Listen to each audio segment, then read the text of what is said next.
नमस्कार दोस्तों, मैं हूं अनिरुद्ध, आप सभी का सिविल गुरुजी और स्वैग से स्वागत है आप सभी का मेरे चैनल में। कैसे आप लोग? Hope all of you are safe. तो as expected kind of actually that Supreme Court has actually dismissed the plea for the postponement of GATE 2022।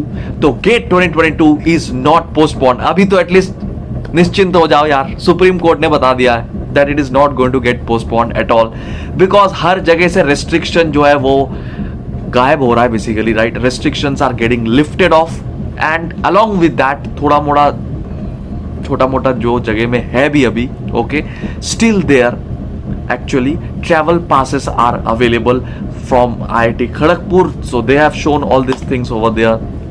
तो आप समझ रहे हो as expected actually that GATE 2022 is on schedule. So please guys don't waste a single second, right? Please just don't waste a single second. Definitely do subscribe to my channel for daily such updates and do join my Telegram channel for the most expected questions, links and PDFs. This is Aniruddha signing off.